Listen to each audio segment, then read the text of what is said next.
¿Es Donald Trump el gran perdedor de la guerra comercial? La tregua con China nos da algunas pistas al respecto.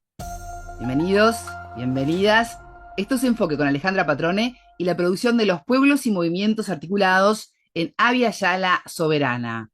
Hoy, junto a Gustavo Girado, él es magíster en Relaciones Internacionales, licenciado en Economía, director de posgrado de especialización en estudios en China contemporánea y del Centro de Estudios de Investigación Sino-Latinoamericano de la UNLA. Enfoque. Geopolítica, investigación, relaciones internacionales. Enfoque. Una mirada profunda y decolonial a los hechos más importantes de nuestra historia. Enfoque. Comunicación articulada para el buen vivir. Pueblos con memoria. Las dos mayores economías del mundo, China y Estados Unidos, alcanzaron un acuerdo temporal de 90 días para reducir aranceles. Washington lo hará al 30% en algunos productos y Pekín al 10%. ¿Qué efectos tendrá esta tregua temporal? ¿Cómo repercutirá a nivel global y en nuestra región? Lo averiguaremos juntos.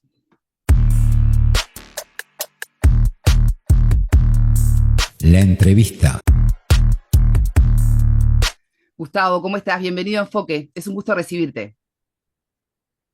¿Qué tal, Alejandra? Muchas gracias por el llamado. Estados Unidos y China alcanzaron una tregua arancelaria de 90 días. ¿Cómo debemos interpretar este acuerdo? ¿Es una señal de distensión o es solo una pausa táctica? ¿Cómo lo ves tú? Es una pausa y ni siquiera me animo a decir que es táctica. Ujú. Es una derrota norteamericana claramente porque la República Popular China se mantuvo en su posición y si bien había llamado desde el mismo 3 de abril a dialogar, Estados Unidos había elevado su apuesta subiendo reiteradamente los aranceles hasta un punto de hacer que el comercio sea totalmente inviable. En cuanto hubo muchas manifestaciones al interior de los Estados Unidos de Norteamérica, en ciudades bastante importantes, al menos de una semana después del 2 de abril, menos del famoso Día de la Independencia, más los levantamientos, las levantadas del teléfono de las grandes corporaciones, a las cuales la cadena global del valor se les vería totalmente alterada, como si fuéramos en la época del COVID-19, porque los suministros de las partes y piezas de los bienes de capital se iban a interrumpir en virtud de que iban a aumentar tremendamente de precio. Las cuentas para muchos protagonistas eran claras, el iPhone iba a duplicar su precio, por ejemplo, y eso era un costo para pagar por todos los estadounidenses. Eh, en el interín, Estados Unidos, recordarás que, Alejandra, que redujo las sanciones por 90 días o las suspendió para todo el mundo excepto para China, así que claramente esta política norteamericana se enmarcaba en la vieja política trumpista de evitar el escalamiento tecnológico de China, es decir, perjudicar a China en su plan del Made in China 2025 para evitar que progrese en los segmentos de alta tecnología, que es ahí donde se cuecen realmente las cuestiones importantes de la manufactura global. Estados Unidos se vio obligada a sentarse en la mesa, hubo unas escaramuzas muy veladas hace una semana y media y se acordó hacer estos encuentros en Ginebra sin mucha difusión pública. No duró mucho, incluso no duraron mucho estas discusiones, y el secretario del Tesoro Bressen con el funcionario chino anunciaron que prácticamente se retrotraía todo a una situación justamente casi exactamente previa al 2 de abril. Se levantaban todos los aranceles adicionales y China mantiene un 10% sobre los productos norteamericanos y Estados Unidos un 30%, porque es el mismo 10% más un 20% que le aplica porque se supone que China es culpable de los aceleradores para producir fentanilo y una droga que está afectando mucho a la sociedad norteamericana estos días. Con esa excusa mantienen unos aranceles relativamente más altos. Este, y bueno, esta situación tiene menos de 48 horas. Todo indica que es una victoria táctica, si me permitís, tomo tu palabra, ¿Sí? de la República Popular China, que a la luz de cómo se desarrolla el comercio global, entiendo que a China incluso le conviene aún retrotraer más la situación a un momento anterior a que el señor Donald Trump asuma el poder. Ujú. ¿Y por qué Donald Trump no calculó este efecto no solo de China, de la manera que respondió, sino además de forma global, este rechazo a esta guerra arancelaria? ¿No se la vio venir? No, es muy interesante tu pregunta, porque ahí yo me retrotraje, en cuanto esto sucedió, a cómo han sido los sucesos en el primer gobierno de Trump. Y te recuerdo algo, Alejandra, cuando él escala todo esto en el 2018 con China, lo hace por producto. Lo hace por el acero, lo hace por los paneles solares y ataca no solo a la producción, por ejemplo, de acero, a Turquía, Brasil, Argentina, sino también a China, Corea, con paneles solares a China, lavarropas coreanos. Lo hace por productos y paulatinamente, en la medida que negociaba, fue quitando esas trabas arancelarias por producto con todo lo demás menos con China.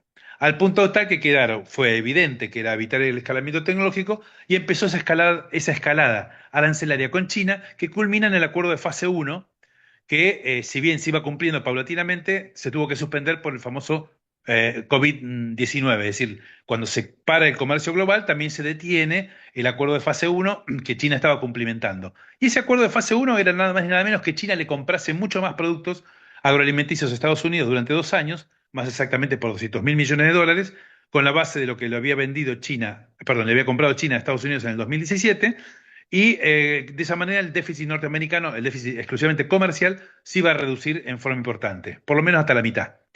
Eh, a sabiendas que eso hizo Sí. Trump en su primer mandato y Biden atacó por el lado de los semiconductores, ¿qué podía esperarse de Trump en el segundo mandato con un déficit aún mayor? Bueno, por lo menos esperó lo mismo. China estaba advertida de esta situación y replicó inmediatamente con aranceles pegando en la línea de flotación de Estados Unidos sobre productos, por ejemplo, los materiales raros que Estados Unidos requiere para los semiconductores, también nuevamente con los productos agroalimenticios del centro-oeste norteamericano, que son básicamente la fuente de la votación del señor Donald Trump, es decir, afectó directamente a sus votantes. Y claramente la réplica se hizo sentir duramente. Y ahora Trump, para mí, desde mi muy modesto punto de vista, lo que hizo fue aplicar esto a todos los países del mundo el día 2 de abril para inmediatamente retroceder sobre sus pasos con casi todos, excepto con China, porque la idea para mí es negociar uno por uno y obtener las prerrogativas que antes la había obtenido con China, son 5 o 7 años atrás. Para mí es exactamente eso y hasta ahora los hechos me están demostrando que no estoy muy equivocado porque está Japón sentado allí, el gobierno argentino en este momento está sentado allí, está Copretsan, están negociando cómo reducir los aranceles que quedaron al 10% o para cuando se retomen, Argentina en lo personal pueda ver no tan complicada su situación comercial y entiendo que la Unión Europea está en una situación similar. Yo creo que lo ha hecho para poder negociar en una situación de fuerza, alterando absolutamente todos los acuerdos que se habían alcanzado desde la Segunda Guerra Mundial hasta aquí. Lo que ha hecho Estados Unidos es contrario a todo lo que ellos habían generado institucionalmente desde los acuerdos de post-Bretton Woods y básicamente ya no hay reglas, no se puede esperar una actitud racional de la administración norteamericana y frente a eso el único que tiene la espalda suficiente para sentarse a negociar como un equivalente o como un igual es la República Popular China.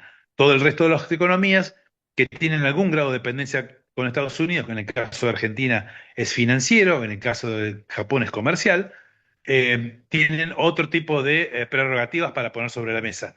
Pero en el caso de China, no. En el caso de China son pares en los cuales dos economías tremendamente importantes están negociando básicamente Estados Unidos cómo detener el escalamiento tecnológico mientras lo revisten con la pátina de problema comercial. Gustavo, ¿y qué efecto en lo inmediato vamos a ver de este acuerdo entre Estados Unidos y China? Sinceramente no lo sé. Son 90 días de Ujú. pausa. Yo, lo más profundo creo que esto va a terminar en un acuerdo del tipo de aquel de fase uno, fase 2, nunca Sí. cumplimentado, que es una especie de comercio administrado, como existe al interior del Mercosur, por ejemplo, para que el público comprenda, un comercio en el cual una parte deja de existir las cuestiones de precio, dejan de existir las cuestiones de calidad, deja de existir el libre comercio y se pauta cuánto de este producto un país le va a comprar al otro. Se establecen números, se establecen cuotas, Por lo tanto, todo el resto de las economías que no participan de ese acuerdo se ven notoriamente afectadas. En el caso de Argentina, supongamos, Alejandra, que Estados Unidos acuerda venderle mucho más aceite de soja, mucho más harina, mucho más carne de pollo o carne de cerdo a China. Y China acepta esas condiciones. Bueno, Tailandia, Brasil, Argentina, Vietnam nos vemos fuertemente perjudicados porque somos competitivos en precio y calidad en esos productos y claramente ahora esas cuestiones o esos parámetros no van a regir el comercio con China. Y en un escenario en que vayan mejorando, no más allá de esta tregua, las relaciones comerciales entre China y Estados Unidos, ¿esto puede cambiar la necesidad del gigante asiático de seguir buscando alternativas en América Latina, a nuestra región? ¿O está ya consolidada esta relación? No, por un lado está consolidada, pero por otra, Latinoamérica o Sudamérica específicamente Sí. es el proveedor alternativo no solo a África, sino a Estados Unidos. Si vemos lo que Estados Unidos le vende a China, todos esos productos constituyen la canasta básica y clásica de exportaciones latinoamericanas, especialmente de Sudamérica. Lo que vende Chile, Argentina, Uruguay, Paraguay, Brasil, es también lo que vende Estados Unidos. Así que nunca puede desaparecer esta región del radar chino, porque no solo puede ser un sustituto conveniente, sino que ante cualquier problema que se suscite de este tenor con Estados Unidos, América Latina y África, como second best, son los proveedores alternativos a Estados Unidos, en cantidad y en calidad. Así que nunca puede desaparecer Latinoamérica y el Caribe y África del radar de la República Popular China. Ujú. ¿Y qué obstáculos podrían surgir para que este acuerdo no se extienda en el tiempo? No, yo creo que ahora empiezan viajes de negociación de ambas partes a un país, luego al otro, tal cual sucedió entre el 2017, perdón, 2018 y 2019, hasta que alcanzaron aquel acuerdo de fase uno. En el interín, calculo que estos 90 días luego se prorrogan por otros 90 días, alguna vez será por 30 días. Son siempre decisiones unilaterales norteamericanas, a las cuales China se ve prácticamente obligado a aceptar por la siguiente razón. Son muchos los productos que China le vende a Estados Unidos y son pocos los que les compra. Entonces, cada vez que Estados Unidos quiere afectar el comercio bilateral, el menú que tiene a disposición es tremendamente amplio. En cambio, cuando China le quiere devolver el golpe, el menú que tiene a disposición es muy pequeño. Por lo tanto, China está como obligada a aceptar las condiciones en materia comercial que le impone Estados Unidos, por lo menos para la negociación. Gustavo, ¿y cómo se ve de Asia, ¿no? Países como Japón, Corea del Sur, Vietnam, esta tregua, ¿cómo la están viviendo? Bueno, yo creo que la van a vivir se van a relajar un poco, porque lo que implicó estos días, que duró esta problemática hasta anteayer, es que Vietnam se vio invadido de productos chinos que no tenían destino, porque los barcos estaban yendo vacíos desde China a Estados Unidos y tenían que volver llenos de agua para que no se vuelquen en el camino, tenían que llenar las bodegas de agua si es que no lograban juntar más productos en Canadá o México. Es muy interesante la situación porque esto perjudica tremendamente la logística y la comercialización global. Los costos de los fletes suben mucho porque los barcos no tienen tanto transporte para llevar, es decir, no hay tanta mercancía para llevar y traer en la relación bilateral comercial entre Estados Unidos y China. Por eso muchos productos de China que no estuvieron teniendo destino se estuvieron volcando al mercado doméstico chino, con lo cual los precios empezaron a bajar. Y esto está trayendo un problema de deflación en China. Pero no solo eso, son tantos productos que también se están volcando sobre la región del sudeste asiático, del este de Asia, Corea, Japón y básicamente la ASEAN. Frente a esto, claramente, ahora hay una situación de distensión porque había mucha presión sobre los productores locales en Vietnam, Malasia, Tailandia, Indonesia, Myanmar, de productos excedentes chinos que estaban volcando ese mercado. Ahora, como que la situación tiene un espacio de normalización. Yo creo que lo ven positivamente. Gustavo, al comienzo de la entrevista hablabas de la derrota de Estados Unidos en esta guerra comercial. Para lo que resta del año, ¿qué podemos esperar del presidente Donald Trump? ¿Va a aceptar este mal paso o va a buscar alguna alternativa para seguir enfrentado a lo que él llama su enemigo, China? Mira, aceptar el mal paso es algo que nunca vas a ver en la boca de un político y Sí. muy particularmente de las características de Donald Trump. De hecho, en un político, así en términos generales, lo que los permite progresar en su carrera de acumulación de capital político es nunca aceptar las derrotas. Las aceptan, pero el otro día nada sucedió. Se levantan en la mañana como si nada hubiera sucedido. Así que Donald Trump, que es un especialista en esto, creo que no va a hablar jamás de derrotas, sino va a decir que consiguió sentar a China en una mesa de negociación, que es lo que siempre quiso, de entrada. Eh, y permitime decirte, Alejandra, que yo creo que no es la madre de todas las batallas. La cuestión comercial es solo la punta del iceberg, y me parece que el trasfondo de todo esto, aunque la guerra en Ucrania se detenga, aunque la guerra en Gaza también se aminore, aunque los problemas en el mar del sur de China también se detengan, yo creo que el problema del establecimiento de los estándares en los productos de alta tecnología va a seguir siendo el inconveniente más importante que tiene la manufactura norteamericana, porque se está decidiendo, definiendo en qué idioma van a hablar los sistemas de defensa en el futuro, todos los sistemas de comunicacionales, y si se presiona por un decoupling, esto es, por un desacoplamiento manufacturero aún mayor, vas a tener al este del mundo hablando en un idioma y al oeste, al hemisferio occidental, hablando en otro idioma, pero más atrasado tecnológicamente, porque Occidente es muy dependiente de los requerimientos tecnológicos de Oriente. Los grandes recursos humanos que tiene Oriente en materia de ingenieril son muy importantes para Occidente. Así que yo creo que tratar de que la mutua dependencia o la interdependencia se corte radicalmente va a tener un costo tan alto que eventualmente a Trump le traería tantos problemas que su administración va a trastabillar mucho y obviamente va a terminar un mal mandato. Yo creo que no sería prudente, no me imagino qué es lo que va a hacer, pero las presiones del esquema militar industrial norteamericano para establecer un desacoplamiento de la manufactura china es muy fuerte.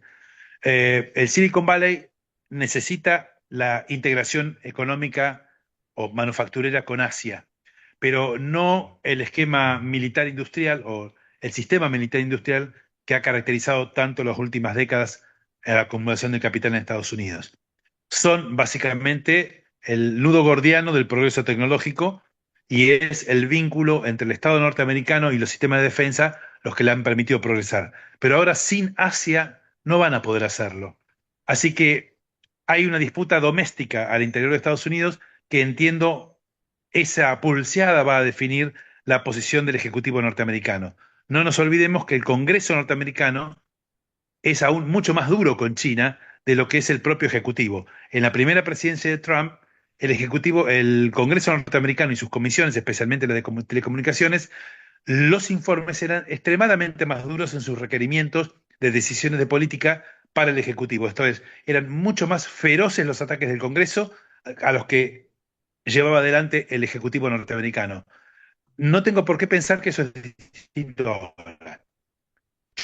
Pienso que si esto sigue siendo así, es decir, el Congreso presionando mucho para que Estados Unidos, el gobierno norteamericano, adopte posiciones muy duras contra China, nuevamente el presidente Trump va a ser estimulado a llegar a acuerdos con el presidente Xi Jinping, de tal manera que se transforme esto en una eterna negociación.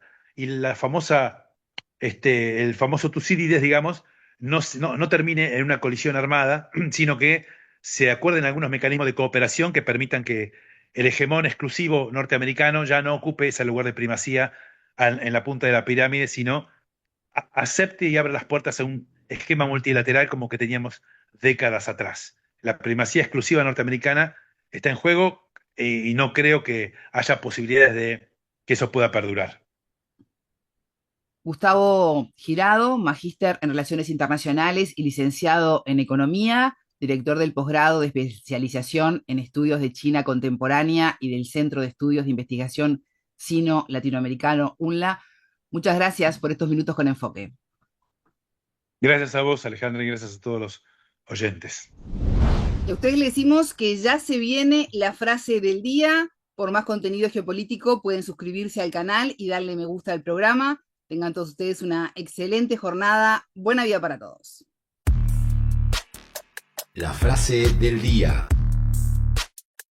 La cuestión comercial es solo la punta del iceberg y me parece que el trasfondo de todo esto, aunque la guerra en Ucrania se detenga, aunque la guerra en Gaza también se aminore, aunque los problemas en el mar del sur de China también se detengan, yo creo que el problema del establecimiento de los estándares en los productos de alta tecnología va a seguir siendo el inconveniente más importante que tiene la manufactura norteamericana, porque se está definiendo en qué idioma van a hablar los sistemas de defensa en el futuro, todos los sistemas de comunicacionales, y si se presiona para un decoupling, esto es, para un desacoplamiento manufacturero aún mayor, vas a tener al este del mundo hablando en un idioma y al oeste, al hemisferio occidental, hablando en otro idioma, pero más atrasado tecnológicamente, porque Occidente es muy dependiente de los requerimientos tecnológicos de Oriente.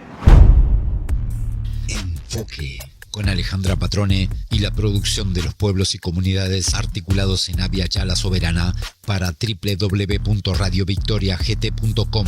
Transmiten Radio Dignidad de Honduras, Codecá Guatemala, Abya Yala Soberana, Minca Comunicaciones de Argentina, Rondas Campesinas de Perú y Radio Victoria de Guatemala.